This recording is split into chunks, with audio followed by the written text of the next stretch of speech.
My name is Madeline Harper, 32 years old, and I just walked away from $15 million. For 3 generations, Harper and Sons Auction House has been the gold standard in New York's art world.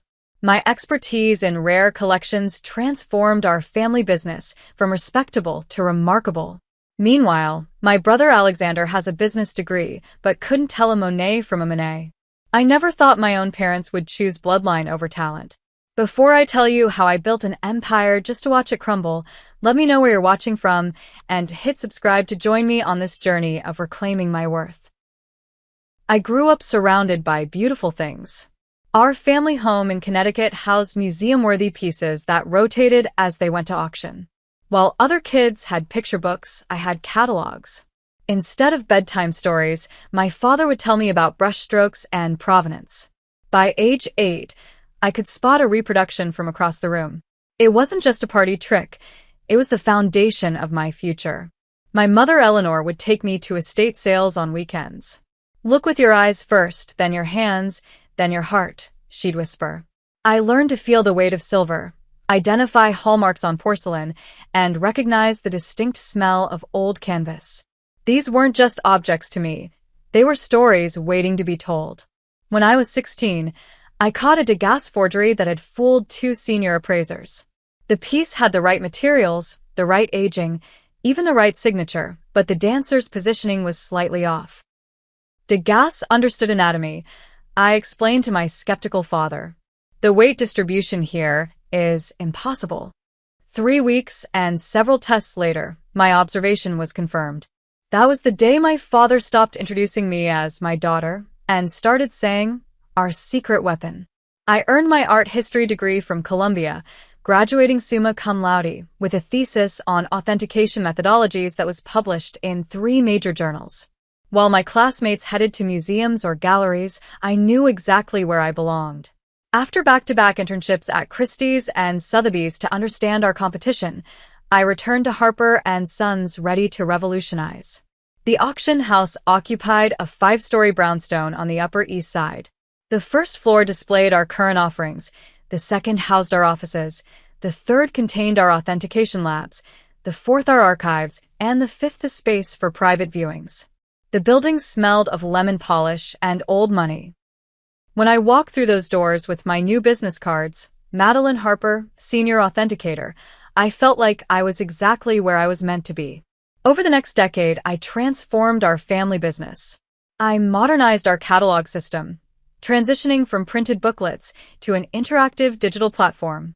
I developed proprietary authentication technology that combined traditional techniques with spectroscopic analysis. I created a client database that tracked not just purchases but interests, connecting collectors with pieces they didn't even know they wanted yet. Our sales increased by 37% within 3 years. My brother Alexander, Alex to the family, was 3 years younger and infinitely less interested in the business. He attended Wharton, joined a fraternity, and returned with a business degree and a talent for spreadsheets, but zero passion for what we actually sold. He could talk profit margins all day, but couldn't tell you why a client might prefer expressionism over impressionism. "It's just stuff, Maddie," he'd say, using the nickname I'd repeatedly asked him to drop professionally. Expensive stuff, but still just stuff.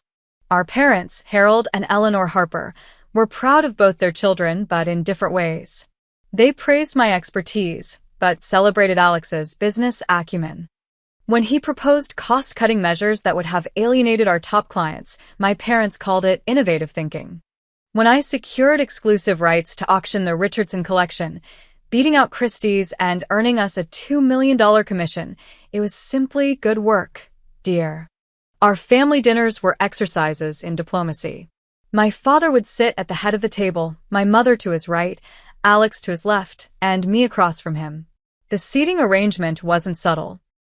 Harper and Sons had been founded by my grandfather Theodore Harper in 1948, passed to my father Harold in 1982, and was always intended to stay in the family line. The fact that the family line had produced a daughter with unmatched talent and a son with minimal interest seemed irrelevant to tradition. I focused on building relationships with collectors. Lawrence Whitmore became my most valued client. a notoriously private billionaire who had amassed one of the finest private collections of 20th century American art. Whitmore refused to work with anyone but me, even declining meetings with my father. "You understand the soul of these pieces," he told me once, "not just their price tags." Whitmore's loyalty wasn't just flattering, it was financially significant. His purchases and consignments represented nearly 15% of our annual revenue. He'd call me directly on my cell phone, sometimes at odd hours when inspiration struck.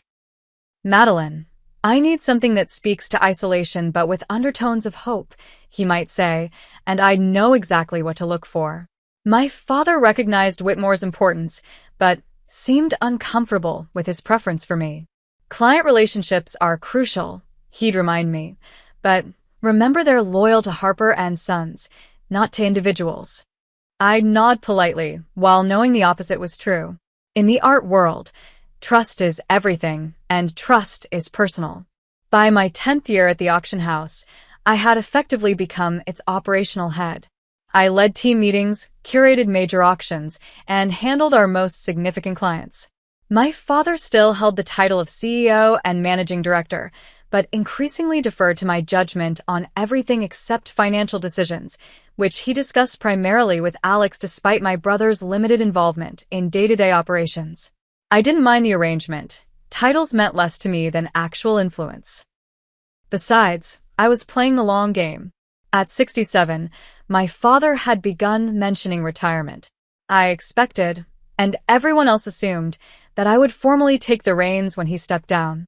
I dedicated my life to Harper and Sons. It wasn't just a family business.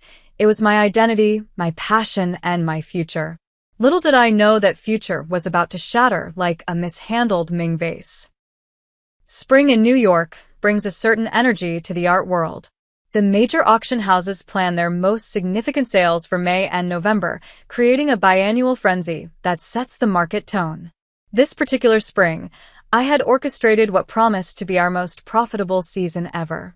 After 3 years of gentle persuasion, I had convinced the Westmoreland family to auction their collection, a stunning assembly of American modernist works acquired by steel magnate Robert Westmoreland throughout the 1950s and 60s. The collection included 3 Edward Hoppers, a Georgia O'Keeffe, 2 Jackson Pollocks, and a rare early Mark Rothko, among other treasures. Conservative estimates valued the collection at $15 million, but I knew we could push beyond 20 with the right marketing and buyer cultivation. "This is extraordinary work, Madeline," my father said when I showed him the signed consignment agreement. "How did you convince them to choose us over Sotheby's?" "I didn't just offer them a sale," I explained. "I offered them a narrative. These pieces tell the story of American optimism after World War II.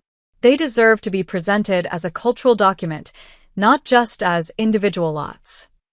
My father nodded, impressed but not surprised. This was what I did: find the story behind the art and use it to connect emotionally with both sellers and buyers. For weeks, I worked 14-hour days preparing for the Westmoreland auction.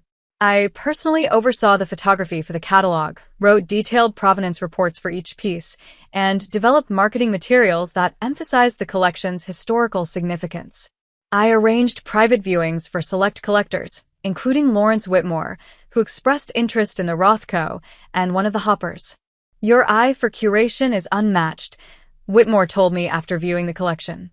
"You've arranged these pieces to speak to each other across time." I coordinated with museums for authentication confirmation, negotiated with insurance companies for appropriate coverage, and trained our staff on the specific talking points for each piece. This wasn't just another auction. It was potentially transformative for Harper and Sons. Success would elevate us from a respected family business to a true competitor for the auction world's top tier. Around this time, rumors began circulating about an upcoming leadership change. My father had mentioned at our last board meeting that new blood was needed as the company moved forward. Several colleagues congratulated me prematurely, assuming the announcement was a formality. Even our chief financial officer pulled me aside to discuss budget priorities for when you take over. I tried to remain professionally modest about the prospect, but privately I allowed myself to dream. As managing director, I would implement the innovations I'd been advocating for years. Expanded digital presence, satellite locations in emerging markets, specialized departments for contemporary art and design. I envision Harper and Sons becoming not just an auction house, but a cultural institution, hosting lectures, publishing research, perhaps even establishing a foundation to support emerging artists. During this period, my mother invited me to lunch at her favorite restaurant, an old-world French place where the waiters still wore white gloves. "Your father has been thinking a lot about the future," she said between sips of Chablis. "He's very proud of what you've accomplished." "And Alex?" I asked, trying to keep my tone neutral. "Your brother has his strengths," she replied diplomatically. "Different from yours, but valuable." I nodded, having heard variations of this sentiment throughout my life. My expertise, my passion, my dedication were always acknowledged. But somehow, Alex's different strengths were treated as equally important to a business centered on art and antiquities. Still, I remained optimistic. The signals seemed clear. After years of proving myself, I was about to receive formal recognition of what was already reality, that I was the true leader of Harper and Sons. The week before the announcement, I had lunch with Lawrence Whitmore at his Upper West Side penthouse. As we discussed his interest in the Westmoreland pieces, he casually mentioned hearing about my imminent promotion. "It's about time," he said, cutting into a salmon. "When you officially take over, I have several pieces I've been waiting to bring to market. I've been holding them back because, frankly, I only trust you to handle them properly." I felt a flush of pride and excitement. Whitmore's collection was extraordinary, and the pieces he considered his reserves were rumored to include works that hadn't been on the market for generations. "Nothing's official yet," I cautioned, though I couldn't suppress a smile. "In this business, few things are more predictable than merit rising to the top," he replied. "Your parents would be fools to choose otherwise." I spent the weekend finalizing details for the Westmoreland auction and mentally drafting my acceptance speech for the managing director position. I allowed myself to imagine the moment: my father announcing his partial retirement and my appointment, the applause from colleagues, perhaps champagne in the main gallery. After 15 years of dedication, I was ready for recognition. The board meeting was scheduled for Monday morning, but the formal announcement would come at a dinner the following evening at Le Bernardin, my father's favorite restaurant. I selected a conservative but elegant black dress, had my hair professionally styled, and even splurged on new Manolo Blahniks for the occasion. This was to be my coronation.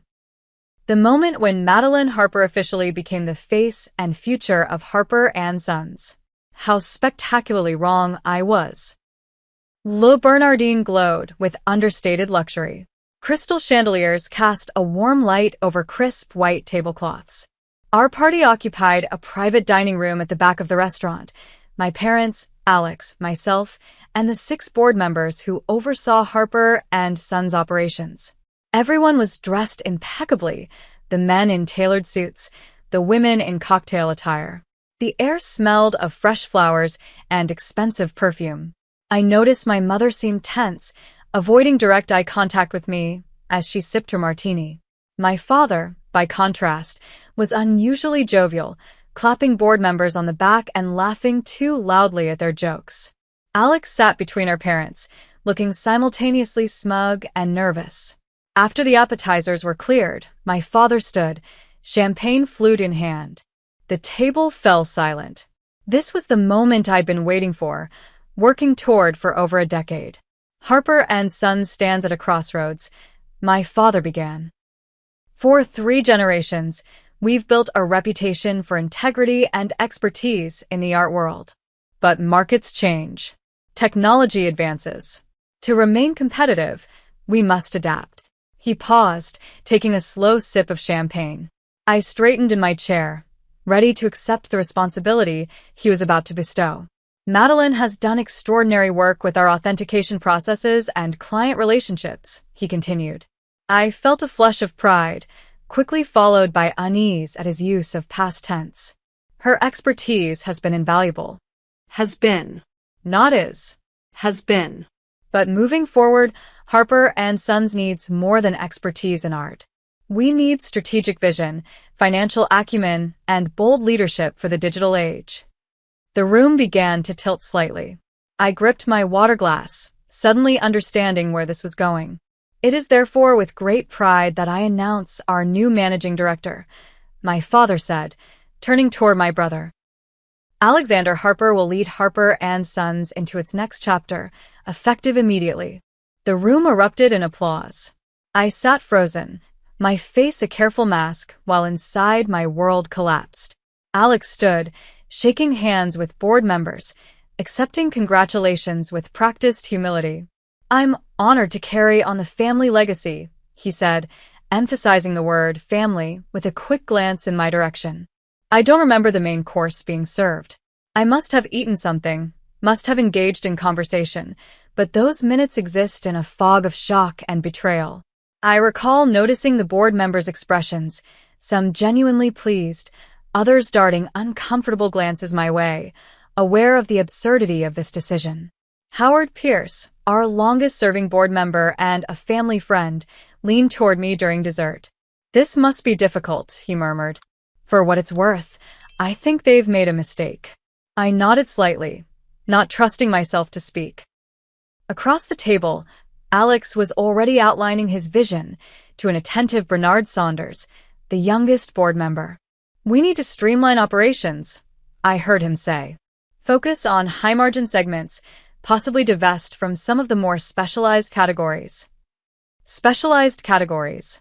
The rare books and manuscripts division I had personally developed. The emerging artist program I had championed. All potentially on the chopping block because they didn't fit neatly into my brother's business school metrics. After coffee and cordials, as the evening mercifully wound down, my father pulled me aside in the restaurant's elegant foyer. His expression was a mixture of authority and awkward conciliation. "I know this isn't what you expected, Madeline," he said, his voice low. "No," I replied, surprised by how calm I sounded. "It isn't. Alex has the business acumen we need right now. The market is changing." "The market has always been changing," I interrupted. "I've navigated those changes successfully for years." My father sighed. "This isn't a reflection on your contributions. You're essential to Harper & Sons. But leadership requires a different skill set." "A Y chromosome, apparently," I said before I could stop myself. His expression hardened. "That's unfair. This has nothing to do with gender." "Doesn't it? It's always been Harper & Sons, not Harper & Daughters. That's the name my father chose. And heaven forbid we update tradition," I said, feeling tears threatening and hating myself for it. Even when tradition makes no sense. My father placed a hand on my shoulder. "Alex will need your support, Madeline. This transition will be difficult for him." And there it was, the final insult. Not only had I been passed over for the position I had earned, but now I was expected to support and nurture the very person who had taken it from me. "I'll see you at the office tomorrow," I said, pulling away from his touch. Outside, the spring air felt cool against my flushed skin. I declined the family car and ordered an Uber instead, needing distance from everything Harper. As we drove through Manhattan's glittering streets, I stared out the window and considered my options. I could stay, swallow my pride, and continue doing the work I loved under my brother's management. I could confront my parents more forcefully, demand recognition. Or I could leave. The thought of leaving Harper & Sons felt like contemplating amputation. The auction house wasn't just my workplace. It was my identity. I had given it my youth, my talent, my passion. Could I really walk away? My mother called as I was entering my apartment. I let it go to voicemail, not ready to hear whatever justification she might offer. Her message was brief. "Please don't make any hasty decisions, Madeline. Family is more important than business." But they had made the business more important than family when they dismissed my contributions as insufficient. When they decided that Alex's degree was more valuable than my proven track record. When they chose the son over the more qualified daughter because of some outdated notion of legacy. I poured myself a generous glass of Macallan 18, a gift from Lawrence Whitmore after I secured a rare Basquiat for his collection, and stood by my window overlooking Central Park.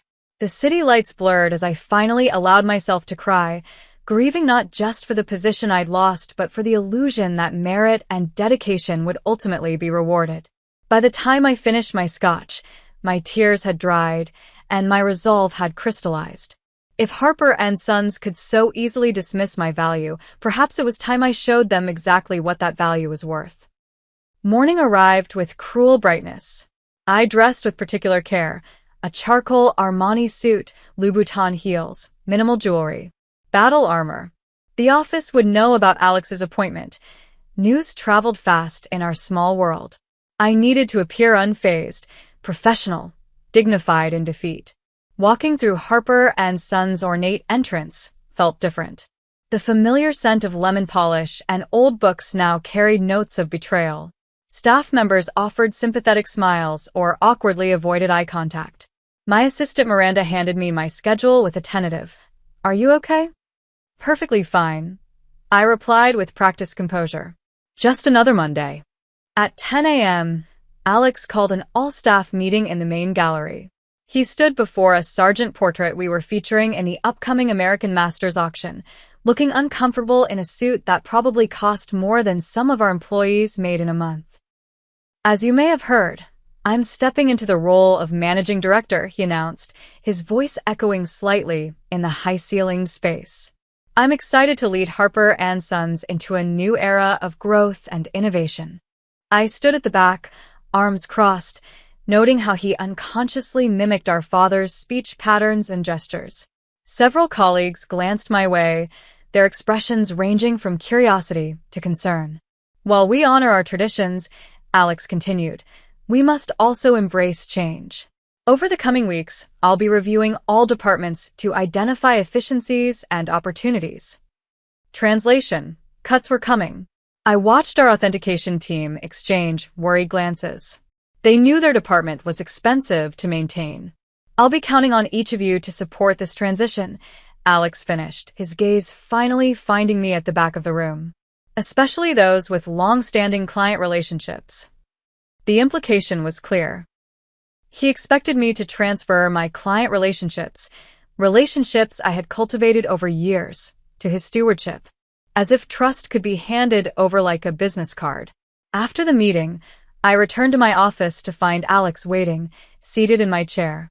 He swiveled slightly, looking at my shelves of reference books and client files. "Nice view," he said, nodding toward the window that overlooked Madison Avenue. "I might take this office once we reorganize." I leaned against the doorframe. "Was there something you needed, Alex?" He stood, buttoning his jacket in a gesture so reminiscent of our father it was almost comical. "Just wanted to touch base about the Westmoreland auction. Dad thinks I should take point on it." The Westmoreland family specifically chose Harper and Sons because of my approach to their collection, I replied evenly. "Their contract names me as lead curator." Alex frowned. "Contracts can be amended. As managing director?" "You risk losing the entire collection if you push this," I interrupted. "The Westmorelands aren't just selling art. They're entrusting us with their family legacy. They need to feel confident in our handling." "And they can't feel confident with me?" His voice had an edge now. "Do you know which Hopper in their collection Patricia Westmoreland posed for? Or why the Rothko was kept in Robert Westmoreland's private study rather than the main gallery?" Alex's silence was answer enough. "These details matter, Alex. They're not just anecdotes. They're relationship currency. The Westmorelands chose us because I know their collection story." "Fine," he conceded with visible irritation. "Handle the Westmoreland auction. But I want daily briefings, and I'll be attending all client meetings moving forward." After he left, I sat at my desk and opened my laptop. The authentication database I'd developed over the past 5 years appeared on screen. Thousands of entries documenting provenance details, material analyses, and market histories. My proprietary system had streamlined our authentication process, reducing verification time by nearly 60% while improving accuracy. This database belonged to Harper and Sons on paper, but in reality, it was mine, my methodology, my research, my insights coded into every algorithm. The same was true for my client files, which contained personal notes about collectors' preferences, family dynamics, and private motivations that influenced their buying decisions. I was contemplating this when my mother called, asking me to meet for lunch. We sat at her usual table at La Grenouille, surrounded by Manhattan socialites and business executives. "You must understand your father's position," she said after ordering her usual Niçoise salad. "Harper and Sons has always passed from father to son. Even when the son has minimal interest or expertise?" I asked, pushing my untouched foie gras aside. "Alex has other qualities," she insisted. "He understands finances, strategic planning." "So does our CFO," I countered. "Should she be managing director?" My mother sighed, dabbing her lips with a napkin. "Madeline, please. You're making this difficult. Your role at Harper and Sons is secure. Nothing changes except the title." "Everything changes with the title, Mother.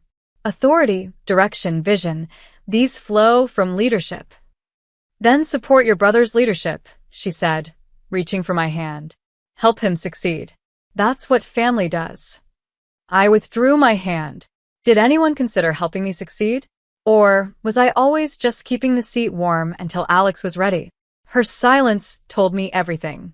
Back at the office, I found an email from Alex outlining his modernization plan, which included replacing my authentication system with a third-party service that offered comparable results at reduced costs. The service he referenced was one I had evaluated 2 years earlier and rejected for its inferior methodology and frequent errors. This wasn't just about my title anymore, it was about dismantling my contributions piece by piece. Later that afternoon, I received a call from Lawrence Whitmore. "I hear congratulations are in order," he said, his tone ironic. "Not for you, unfortunately." "News travels fast," I replied. "In our circles, always," Whitmore said. "I'm calling to confirm our meeting next week about the Wyeth collection." Still on. The Wyeth collection, 5 Andrew Wyeth Works Whitmore, was considering consigning to our fall auction. Potentially $2 million in commissions. "Actually," I said, making a split-second decision, "you might want to speak with our new managing director about that. Family tradition and all." "I don't do business with people I don't know, Madeline," Whitmore replied, his voice cooling.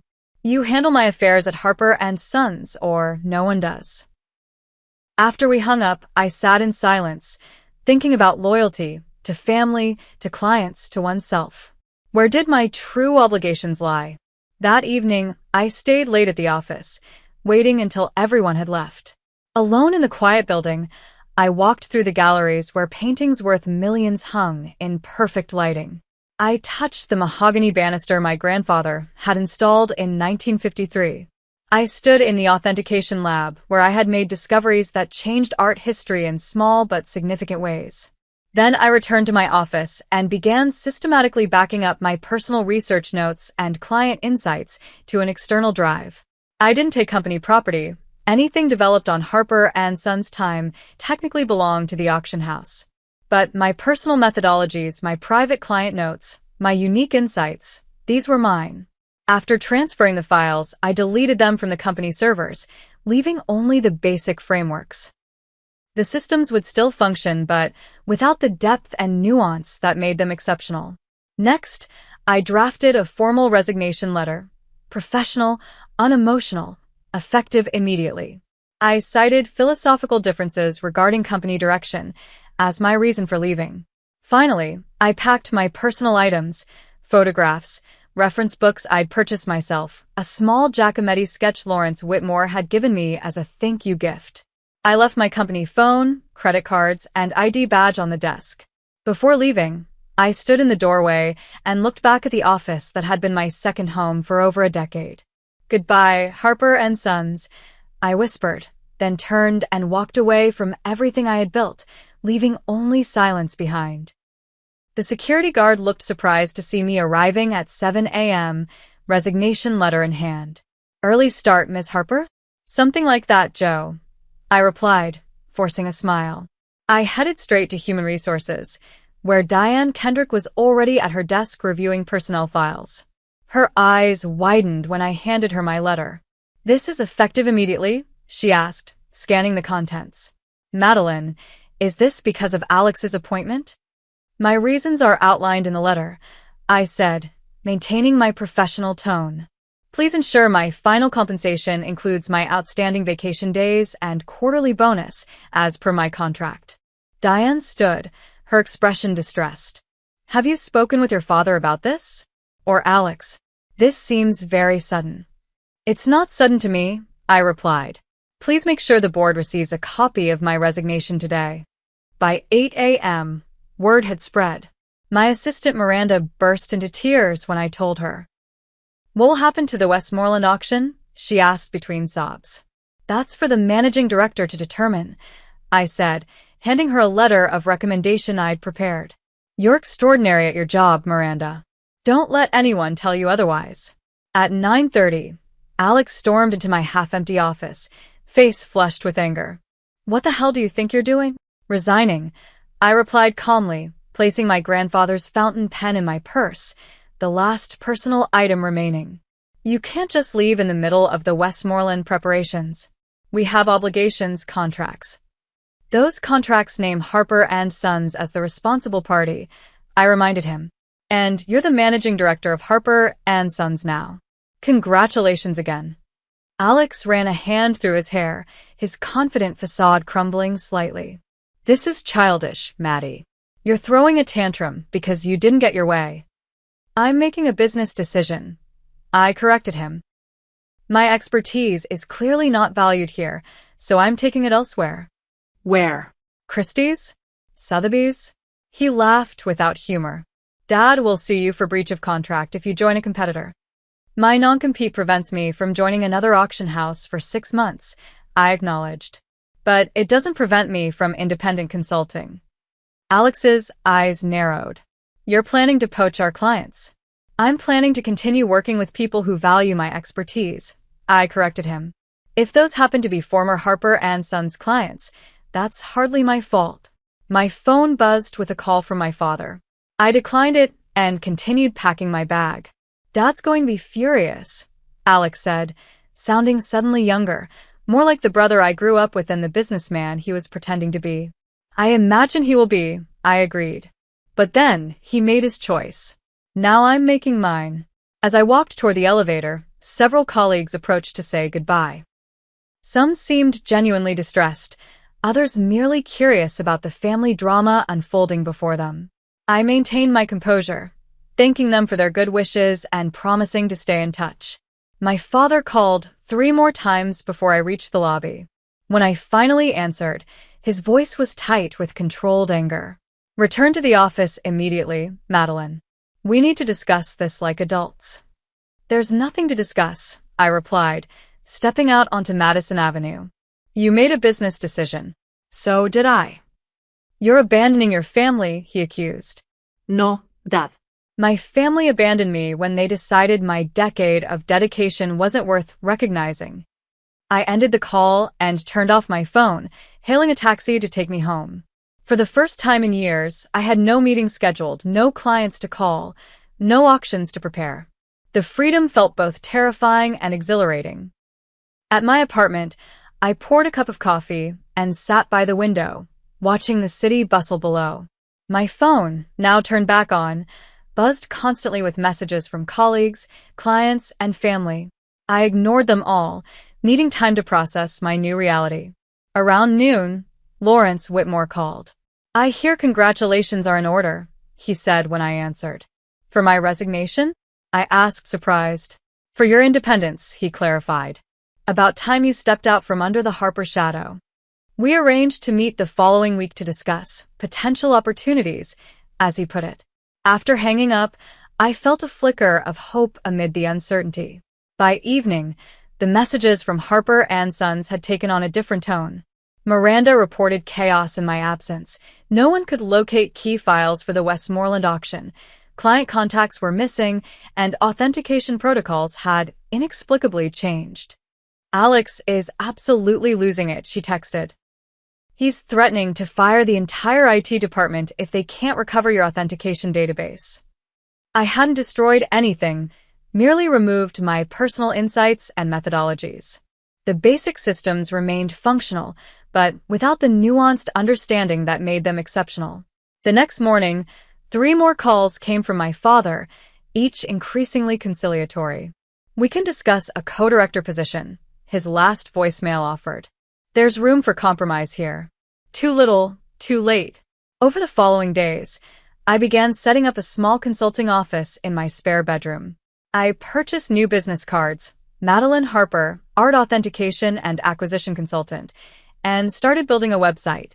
5 days after my departure, news broke that Sotheby's had approached the Westmoreland family about representing their collection. Patricia Westmoreland herself called me to explain. "We chose Harper & Sons because of you, Madeline," she said.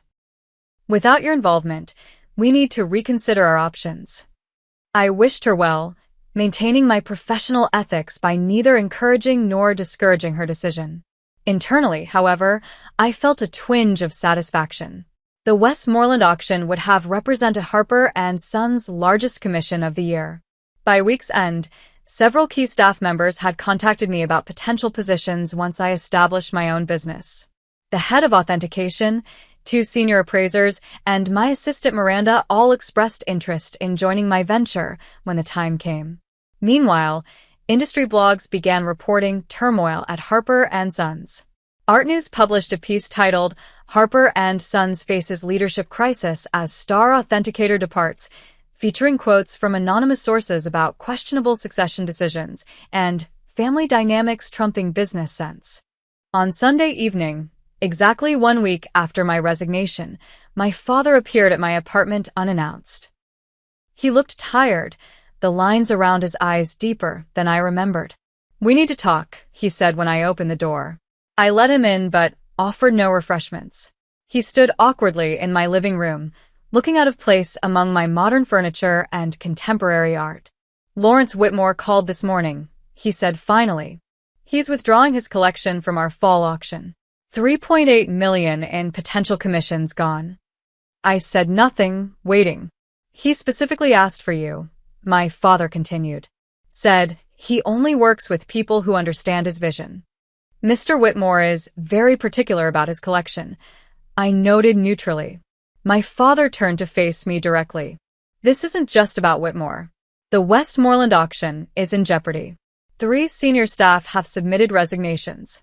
Clients are calling asking specifically for you." "And?" I prompted when he fell silent. "And we need you back," he admitted, the words seeming to physically pain him. "Harper & Sons needs you." I crossed my arms, feeling a strange calm. "I think you mean to say that Alex needs me." My father sighed heavily. "Alex is struggling with the transition." "Because he's unqualified for the position," I said bluntly. "Because he lacks your specific expertise," my father corrected. "Which is why you should be working together." "I offered to work with Alex for years," I reminded him. "He showed no interest in learning the aspects of the business I manage. Why would that change now?" My father ran a hand over his face, suddenly looking every day of his 67 years. "What do you want, Madeline? Co-directorship? A seat on the board? Name your terms." I considered his offer for a moment before responding with quiet certainty. "It's too late for terms, Dad. I'm building something of my own now." As my father turned to leave, defeated, I added, "If Alex has questions about the Whitmore collection, tell him to check the red folder in the client archives. And remind him that Mr. Whitmore prefers afternoon calls, never before noon." My father paused at the door.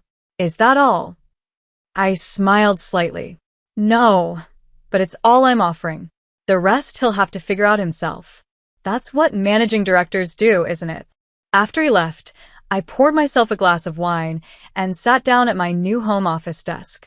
My phone buzzed with a text from my father. "This isn't over, Madeline." I typed back a simple response. "You're right. It's just beginning." The call came at 6:42 a.m. exactly 1 week after my resignation. I was in the middle of my morning run through Central Park when my phone buzzed insistently. Seeing my father's name on the screen, I considered letting it go to voicemail, but something, intuition or perhaps morbid curiosity, made me answer. "Madeline." My father's voice sounded strained, almost desperate. "We have a situation." "Good morning to you too, Dad," I replied, slowing to a walk. "Lawrence Whitmore just pulled his entire collection from our fall auction," he said, cutting straight to the point. $3.8 million in commissions gone. He's taking everything to Christie's." I found a bench and sat down, wiping sweat from my forehead. "That's unfortunate." "Unfortunate." My father's voice rose sharply. "It's catastrophic. Whitmore isn't just any client. He's our anchor for the American Masters auction. Without his pieces, the entire event loses its draw." "I'm aware of Mr. Whitmore's significance," I said calmly. "I've only been cultivating his business for 7 years." "He's asking for you specifically," my father continued, his tone shifting from angry to entreating. "Says he won't work with anyone else, not even Christie's. He wants you to represent his collection, whatever that means." I watched a pair of joggers pass by, their breath creating small clouds in the cool morning air. "Mr. Whitmore values relationships and expertise," I explained. "He doesn't trust institutions. He trusts people. You need to fix this, Madeline." "I don't work for Harper and Sons anymore, Dad. This isn't my problem to fix." A long pause followed.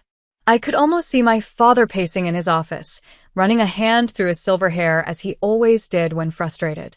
"What do you want?" he finally asked. "A higher salary? That corner office you've been eyeing? Name it." "It's not about compensation," I said, standing to continue my walk. "It's about recognition and respect. Something money can't buy." "For God's sake, Madeline." My father rarely raised his voice, but now it boomed through the phone. "This isn't just about your pride. This is about our family legacy, the business your grandfather built from nothing. A legacy that apparently only matters when passed through male hands," I replied evenly. Another pause, longer this time. When my father spoke again, his voice was quieter, almost pleading. "Come to the office. Let's discuss this face to face. Alex will be there. We can work something out." I considered the request. Part of me wanted to refuse outright, to enjoy the chaos my absence had created. But another part, the professional who still cared about the art, the clients, the institution itself, was curious to see just how bad things had gotten. Fine, y conceded. "I'll be there at 11. Harper and Sons looked the same from the outside. The elegant brownstone facade, the discreet brass plaque by the door, the meticulously arranged display windows. But inside, the atmosphere had changed. The usual quiet efficiency had been replaced by a palpable tension. Staff members spoke in hushed tones, glancing up nervously as I passed. My father and Alex waited in the main conference room, surrounded by papers and open laptops. Alex looked disheveled, his normally immaculate appearance marred by a wrinkled shirt and dark circles under his eyes. My father stood when I entered, an awkward half-smile on his face. "Madeline, thank you for coming." I took a seat across from them, placing my handbag carefully on the polished table. "You mentioned a crisis." Alex pushed a folder toward me. "Whitmore isn't the only one. The Westmorlands are threatening to pull their collection too. And 3 other major consignors are reconsidering their options." I opened the folder, scanning the documents inside. Client emails, internal memos, preliminary auction estimates, all painting a picture of imminent disaster. "The Westmoreland auction is in 3 weeks, my father said. Without your client notes and authentication protocols, we're struggling to proceed." "My authentication protocols are still in the system," I pointed out. "The basic framework remains intact." "The framework, yes," Alex admitted, frustration evident in his voice. "But all your specialized notes are gone. The contextual data, the comparative analyses, it's all missing." I shrugged slightly. "Those were my personal research notes, not company property." "Bullshit," Alex snapped. "You deliberately sabotaged the database before leaving." "I removed my intellectual property," I corrected him. "Nothing more." My father intervened before Alex could respond. "Regardless of who owns what, the fact remains that without your expertise, we're facing significant losses. The Westmoreland auction alone represents $15 million in potential sales." And Lawrence Whitmore's collection? I asked. 3.8 million in commissions, my father repeated. Possibly more with the right bidders. I nodded slowly. So, nearly 20 million in transactions at risk. All because you thought Alex was better qualified to lead the company. Alex flushed red. This isn't helping, Maddie. No, I agreed. It isn't. But neither was dismissing my decade of dedication in favor of your business degree and last name. My father sighed heavily. We made a mistake, Madeline. Is that what you want to hear? We undervalued your contributions. We took your expertise for granted. Yes, I said simply. You did. A tense silence filled the room. Through the window, I could see Madison Avenue bustling with morning traffic, the city continuing its relentless pace while our family drama unfolded in this quiet room. What would it take to bring you back? My father finally asked. Before I could answer, the conference room door opened and my mother entered. She wore her customary pearls and a navy suit, her expression a mixture of determination and distress. Madeline, she said, crossing to embrace me. I returned the hug stiffly. Thank you for coming. This is a business meeting, Mother, I said as she took a seat beside my father. Not a family reunion. Harper and Sons is both business and family, she replied. That's always been its strength. And its weakness, I countered. My mother looked pained, but didn't argue. Instead, she turned to my father. Has Lawrence called back? No, my father admitted. His assistant says he's not taking calls from Harper and Sons. He'll take my call, I said confidently. 3 pairs of eyes fixed on me with varying degrees of hope and suspicion. Will you help us then? My father asked. I leaned back in my chair, considering my position. The satisfaction of watching them struggle was undeniable, but so was my attachment to the clients and collections I'd cultivated over the years. I'm establishing my own consultancy, I said finally. Lawrence Whitmore has already expressed interest in my services, as have several other former Harper and Sons clients. You can't poach our clients, Alex protested. Your contract. My contract prevents me from working for a competing auction house for 6 months, I interrupted. It says nothing about independent consulting. My father looked grim. What are you suggesting, Madeline? A partnership, I replied. Not employment. Harper and Sons contracts me as an independent consultant for authentication and client relations. I maintain my separate business identity while providing services to the auction house. At what cost? Alex asked suspiciously. 20% commission on all transactions I facilitate, plus a monthly retainer for authentication services. 20%. Alex looked outraged. That's highway robbery. That's the market rate for saving 20 million in at-risk business, I countered. Take it or leave it. My father and Alex exchanged glances. Even my mother looked uncertain. We need to discuss this privately, my father said finally. Of course. I stood, gathering my belongings. Take all the time you need. Lawrence Whitmore is meeting with Christie's tomorrow morning, so you have until then to decide. As I reached the door, my father called after me. Madeline, did you ever consider that this might destroy Harper and Sons? The business your grandfather built. I turned back to face my family. Grandfather built Harper and Sons on expertise and integrity, not nepotism. Perhaps you should have considered that before making your decision. Outside, the spring air felt cleansing. I walked several blocks before calling Lawrence Whitmore from a quiet coffee shop on Lexington Avenue. How did it go? He asked by way of greeting. About as expected, I replied. They're desperate but still resistant to change. Whitmore chuckled. Typical Harold. Too proud to admit when he's wrong. They're considering my partnership proposal, I said, stirring my latte. But I'm not holding my breath. You shouldn't have to fight for what you've earned, Madeline, Whitmore said, his tone serious now. Remember, my offer stands regardless of what they decide. I appreciate that, I said sincerely. That evening, my parents appeared at my apartment door unannounced. My mother carried a casserole dish, her traditional peace offering, while my father clutched a folder of documents. We need to talk, he said as I reluctantly let them in. My mother busied herself in the kitchen while my father and I sat in the living room. He placed the folder on the coffee table between us.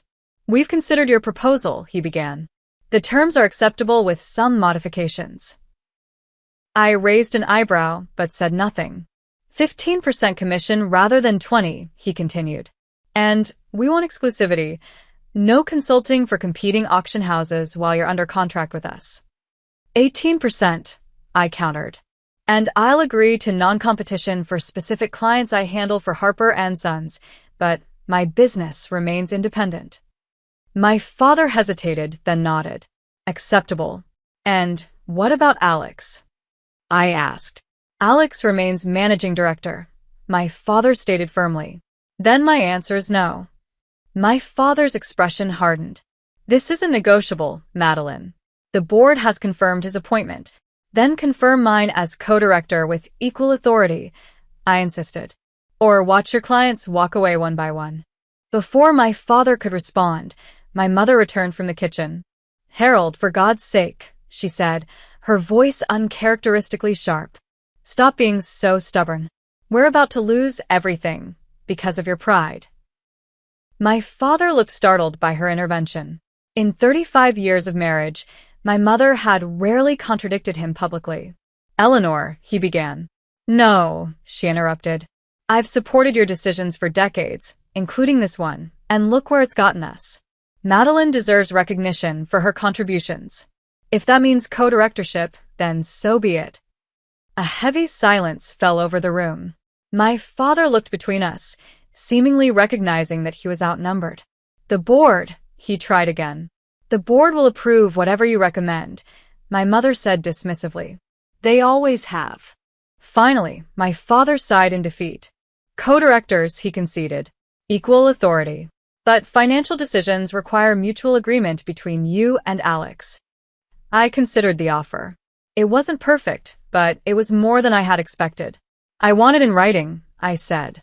"Formal contract, board approval, public announcement." "Fine," my father agreed. "We'll have the lawyers draft the agreement tomorrow." As they prepared to leave, my father paused at the door. "Will you call Whitmore tonight?" "His meeting with Christie's." "I'll handle it," I promised. After they left, I sat alone in my apartment, contemplating the unexpected turn of events. The victory felt hollow somehow, tainted by the knowledge that it came through coercion rather than merit. Would my grandfather have approved of my tactics? Would he have understood my frustration? These questions lingered as I dialed Lawrence Whitmore's number to deliver the news.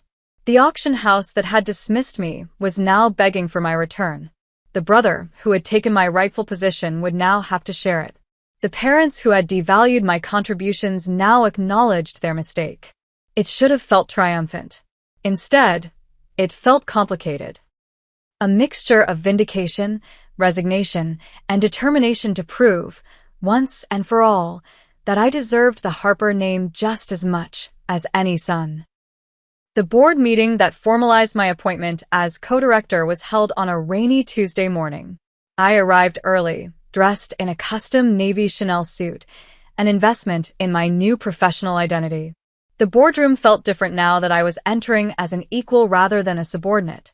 My father sat at the head of the table as always, but now Alex and I flanked him on either side, a visual representation of our new power structure.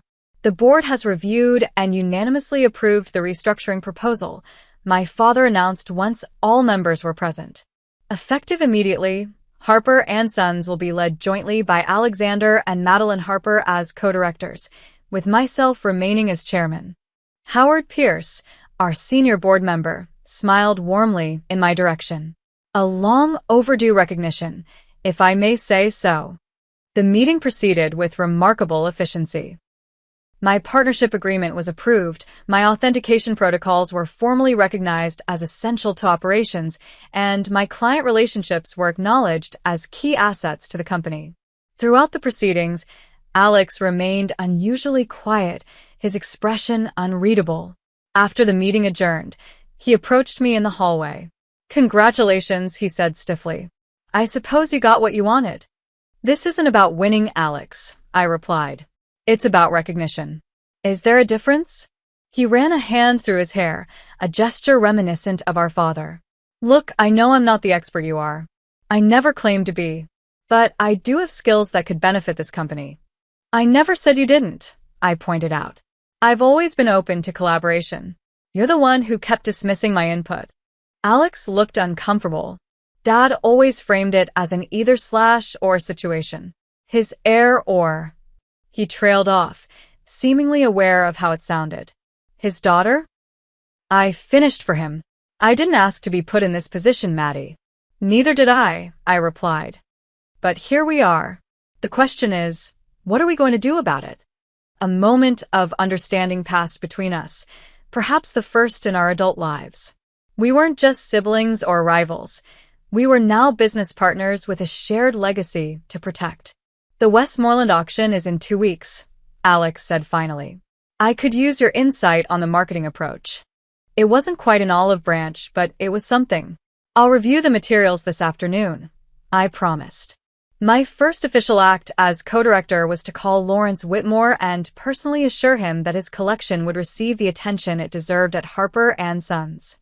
He sounded pleased but not surprised by the news of my appointment. I told you they'd come around, he said. No one walks away from talent like yours, Madeline.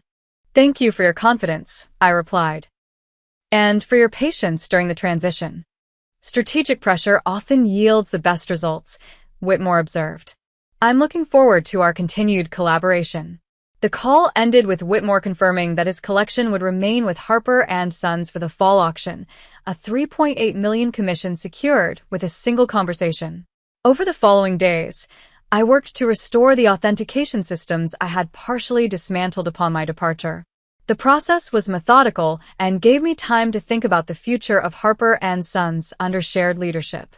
While reinstating my client notes and research protocols, I also documented my processes more thoroughly, not to make myself replaceable, but to make the company stronger. A week after my appointment, I received an unexpected visit from my mother. She appeared at my office door carrying a small wooden box I recognized from my grandfather's study. I've been meaning to give you this, she said, placing the box on my desk. Your grandfather would have wanted you to have it. Inside was a collection of my grandfather's personal effects, his loupe, his fountain pen, and most significantly, his authenticator's stamp, which he had used to certify genuine pieces during the auction house's early years. He always said you had his eye, my mother continued, her voice soft with memory. Even as a child, you could spot quality and craftsmanship in ways Alex never could. I held the loupe up to the light, remembering how my grandfather had taught me to examine brushstrokes and canvas weave. Why didn't you say anything when Dad chose Alex over me? My mother sighed, smoothing her already immaculate skirt. I've spent 40 years supporting your father's decisions, Madeline. It becomes a habit. Some habits need breaking, I observed. Yes, she agreed, surprising me. They do. Which is why I told your father I would resign from the board if he didn't recognize your position. I looked up sharply. You threatened to resign? I did more than threaten, she replied with unexpected steel in her voice. I submitted my letter. Harold can be stubborn, but he's not stupid. He knows the Harper name carries weight because of both of us, not just him. I studied my mother with new eyes, wondering how many times over the years she had exerted influence behind the scenes, quietly shaping outcomes while allowing my father to believe decisions were his alone. Thank you, I said simply. She nodded, a slight smile touching her lips. Harper & Sons should really be Harper & Daughters too. Perhaps it's time for another change. The Westmoreland auction exceeded all expectations. Under our joint leadership, Alex handled the financial and operational aspects while I managed client relations and authentication. The Hopper painting sold for well above estimate. The O'Keefe set a new auction record, and the Rothko, the piece Patricia Westmoreland had been most reluctant to part with, found a home in Lawrence Whitmore's collection, bringing the relationship full circle. The success brought validation, but more importantly, it brought clarity. I realized that while I had fought for recognition within Harper & Sons, what I truly valued was the work itself, the art, the history, the stories behind each piece. The title had mattered less than the respect it represented. 2 months after the Westmoreland auction, I called a family meeting to discuss a new proposal. My parents and Alex gathered in my father's office, curiosity evident in their expressions. "I've been thinking about our company identity." I began distributing folders containing my proposal. "Harper and Sons served us well for 3 generations, but it no longer reflects who we are." My father frowned slightly. "The name carries significant brand recognition, Madeline." "I'm not suggesting we abandon it entirely," I clarified. "Rather, that we evolve it to reflect our current leadership and future vision." I opened my laptop to display the new logo and branding I had commissioned, Harper Heritage Auctions. "This preserves our family name and legacy while removing the gendered limitation," I explained. "It also emphasizes our connection to history and tradition, values our clients appreciate." Alex studied the materials thoughtfully. "The modern typography works well with the traditional elements," he noted. "It's a good balance of old and new." My father remained silent, his eyes fixed on the proposal. I could almost see him weighing tradition against innovation, past against future. "Your grandfather named this company Harper and Sons because he expected his sons to carry it forward," he said finally. "But he only had me, and I only had you too." He looked up, meeting my gaze directly. "I think he would approve of this change. It honors where we came from while acknowledging where we are." The rebranding launch coincided with our spring auction season. The new signage was installed above our entrance, our catalogs and website redesigned to reflect our updated identity. At the inaugural event under our new name, I stood at the podium to welcome clients and collectors to Harper Heritage Auctions. For 75 years, our family has had the privilege of connecting exceptional art with discerning collectors. I began, looking out at the gathered crowd. While our name has evolved, our commitment to expertise, integrity, and personal service remains unchanged. From the front row, Lawrence Whitmore gave me an approving nod. Beside him sat Patricia Westmoreland, who had returned with several pieces from her late husband's private collection. Along the wall stood our senior staff members, many of whom had threatened to resign during the leadership crisis, but now looked proudly toward the future. "Art endures because it speaks to something timeless in the human experience," I continued. "At Harper Heritage, we understand that we're not just selling objects, we're preserving stories, connecting generations, and honoring creativity in all its forms." As the auction began, I took my seat beside Alex at the director's table. The first lot, a small Degas sketch similar to the one I had authenticated at 16, opened at twice its estimate and quickly climbed higher. "Not bad for a family business," Alex murmured as the bidding intensified. I smiled, watching as the gavel fell on a final bid well above our expectations. "Not bad at all." Later that evening, after the auction concluded and the crowds dispersed, I stood alone in our main gallery. The empty pedestals and bare walls would soon be filled with new treasures for our summer auction. The cycle would continue, as it had for 3 generations, but now with new energy and direction. My grandfather's loop hung from a silver chain around my neck, a reminder of where I came from and the legacy I was entrusted to carry forward. Not as a daughter obligated to prove her worth, but as a leader recognized for her expertise. The journey from betrayal to empowerment had been painful, but necessary. In fighting for my place, I had not only secured my own position but potentially strengthened the company for generations to come. By challenging tradition, I had paradoxically honored my grandfather's true legacy, not the name he chose, but the values he instilled: excellence, integrity, and vision. As I turned out the lights and prepared to leave, my phone buzzed with a text from an unknown number. It was a photograph of our new signage, Harper Heritage Auctions, illuminated against the night sky with a simple message beneath: "Your grandfather would be proud." I know I am. The sender remained anonymous, but the sentiment resonated deeply. I had built something meaningful, lost it through no fault of my own, and then rebuilt it stronger than before. In the process, I had discovered that true worth comes not from titles or recognition, but from the quiet confidence of knowing your own value, even when others fail to see it. Sometimes, walking away is the most powerful step you can take toward creating the future you deserve. What about you? Have you ever had to walk away from something you built to finally get the recognition you deserved? Share your story in the comments below. Don't forget to like this video and subscribe to hear more stories about standing up for your worth. Thanks for watching, and remember, sometimes the greatest legacy you can leave is the courage to demand the respect you've earned.